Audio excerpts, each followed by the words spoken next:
Heute mache ich für euch das Fanatec eSports Wheel kompatibel mit dem Fanatec Clubsport Magnetic Pedal Module. Wie dies funktioniert, das erfahrt ihr in den nächsten Minuten. Legt die Füße hoch und willkommen hier in meinem Kanal.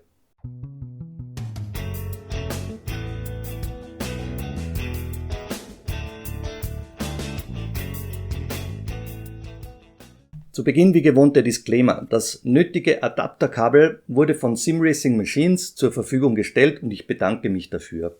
Es gibt keinerlei Vorgaben oder Verpflichtungen für dieses Review und ich bekomme dafür kein Geld, doch nun kann es losgehen. Kapitel Nummer 1, die Ausgangssituation. Ein sehr ausführliches Review zum Fanatec eSports Lenkrad und dem Clubsport Magnetic Pedal Module, das findest du in meinem Kanal. Du solltest dir diese beiden Videos unbedingt angucken, bevor du hier weiter guckst. Da gehe ich dann auf die Kompatibilität und Einschränkungen ein und ihr wisst dann, wovon ich rede und warum das Fanatec eSports Lenkrad out of the box nicht mit den Magnetic Shiftern von Fanatec kompatibel sind. Beachte, dass die hier vorgestellte Umbauarbeit immer auf eigenes Risiko geschieht und es gibt hierbei keine Garantie oder Gewährleistung von meiner oder von anderer Seite. Kapitel Nummer 2, der Lieferumfang und Preis. Der Magnetic Shifter Cable Adapter ist über den SimRacing Machines Webshop zum Preis von 18 britischen Pfund erhältlich. Achtet darauf, dass hierbei noch Versandkosten dazukommen. Checkt meine bisherigen SimRacing Machines Reviews, da war in meinem Kanal schon einiges mit bei und bestellt euch diesen Cable Adapter gegebenenfalls mal bei einer größeren Bestellung mit, um etwas an Versandkosten zu sparen. Kapitel Nummer 3, die Kompatibilität. Das alte Clubsport Formula, das BMW M3 GT2 Lenkrad, das Porsche 918 und auch eben dieses relativ neue eSports Lenkrad haben für die Shifter einen 2-Pin-Anschluss verbaut. Und hier kommt dann eben dieses Adapterkabel von SimRacing Machines zum Zug. Dieses Adapterkabel ist nötig, um eben den neuen 6-Pin-Anschluss damit kompatibel zu machen. Das Montagelochbild, um eben das hier gezeigte MPM am eSports Lenkrad seitlich verschrauben zu können, unterscheidet sich nicht von jenem des V2 Lenkrads, welches ja vom Hersteller für das MPM oder auch das APM vorgesehen und freigegeben ist. Kapitel Nummer 4, die Montage. Das ist in circa 20 Minuten erledigt. Du benötigst dafür keine Handwerkskenntnisse.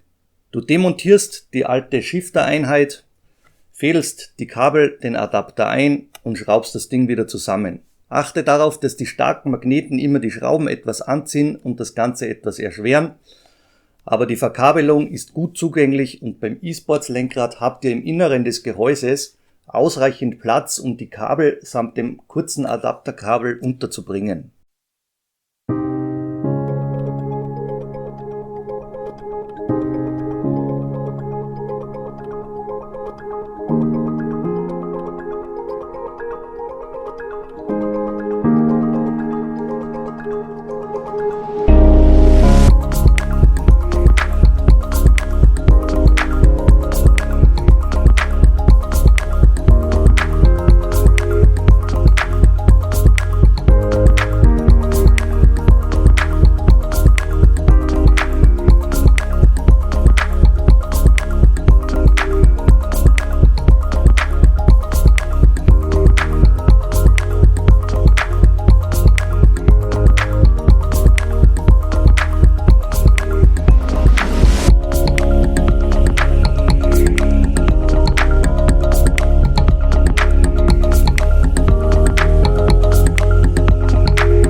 Die Funktionsweise und das Kräfteverhältnis von Magnetikshiftern, das könnt ihr in meinem vorigen Review, wie vorher erwähnt, nachholen. Nächstes Kapitel die Materialauswahl und die technischen Details. Ein Molex Pico Spox 6-Pin Male Plug 1,5 mm Pitch ist mit einem JST 2,0 mm PH2-Pin Female verkabelt und fertig. Das sind diese Fachbegriffe dieser Stecker und Buchsen. SimRacing Machines hat die nötigen Bauteile sogar auf deren Homepage verlinkt. Scrollt bei dem entsprechenden Produkt ganz nach unten und da können die selber Bastler Hand anlegen, ist sogar ein Foto mit bei. Und wenn ihr euch dies zutraut, könnt ihr hier ein paar Euronen sparen. Nächstes Kapitel, die Haptik und Verarbeitung, kurz abgehandelt. Die Kabel sind sauber verarbeitet, mit diesen Schrumpfschläuchen versehen und machen einen sehr soliden, langhaltigen Eindruck. Kapitel Nummer 6, der Rennstreckentest. Schnellere Schaltvorgänge sind durch Magnetikshifter möglich. Man kann Finger mit Vorspannung an die Schaltwippen legen, ohne diese auszulösen. Und beim Schaltvorgang wird somit die Reaktionszeit verkürzt. Dank Magnetikshifter hast du auch kein Ghost Shifting, das ist dieses unabsichtliche Auslösen von den Schaltern. Das Schaltgeräusch ist dumpf und knackig, aber etwas gedämpft und somit wohnzimmertauglich. Das Rückstellmoment ist sehr schnell und satt und ein typisches Merkmal eben von Magnetikshiftern. Die Schaltmechanik hat eine mehr als doppelt so hohe Auslösekraft als die originale Schaltmechanik des E-Sports BMW Wheel 918 Wheel. Die liegen etwa bei 500 Gramm und hiermit kommt ihr auf etwa 1200-1300 Gramm. Ergonomisch gesehen gibt es umfassende Anpassungsmöglichkeiten und keine gekrümmte Fingerhaltung wie bei den originalen Shiftern mehr. Für Longruns ist dies wesentlich entspannter und ich verwende hier sogar die größeren GT-Style Pedals, um die 4 Finger super entspannt auflegen zu können. Nächstes Kapitel, Fazit und Kaufempfehlung. Diese Adapterkabel stellt SimRacing Machines nur auf Anfrage her und darum kosten die deutlich mehr, als dies in einer Serienproduktion möglich wäre. Ich gebe für diese Lösung eine klare Kaufempfehlung ab, da ich es liebe, das Magnetic Pedal Module von Fanatec auch am E-Sports Lenkrad einsetzen zu können. Dies hebt die Charakteristik des E-Sports Lenkrads auf eine völlig neue Ebene. Und ich würde mir wünschen, dass Fanatec diese Kompatibilitätshürde nicht eingezogen hätte und das tolle NPM auch für ältere Lenkräder out-of-box kompatibel gemacht hätte. Im Nachhinein könnte Fanatec beispielsweise diesen Kabeladapter selbst über deren Homepage anbieten. Das fände ich persönlich sehr gut, aber ich kenne die Marketingstrategie von Fanatec hierzu nicht. Wenn du dich darüber traust, dann kann ich diesen Umbau klar empfehlen. Bedenke aber, dass dies immer auf eigenes Risiko geschieht.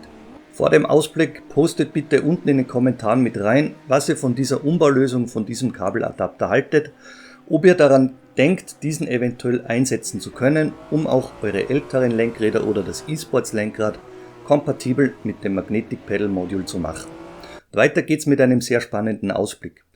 Ich werde für euch ein sehr edles Ascher Racing Lenkrad für meine SimuCube Wheelbase reviewen und dann klarerweise das Großprojekt rund um meine neue SC2 Pro SimuCube Direct Drive Wheelbase, die ich dann auch mit meiner Fanatec Podium DD1 Wheelbase vergleichen werde. Obwohl wir derzeit sehr viel High-End am Start haben, habe ich auf meine Einsteiger nicht vergessen. Ich habe ein neues Logitech G923 Lenkrad bestellt und werde dies mit dem Vorgänger Logitech G29 gegentesten. Und dann werde ich für euch rausarbeiten, ob sich dieses Upgrade lohnt oder ihr lieber die Finger davon lassen solltet. Vielen Dank für eure Spenden, fürs Dabeisein, fürs treue Dabeisein. Liebe Grüße von eurem Ron.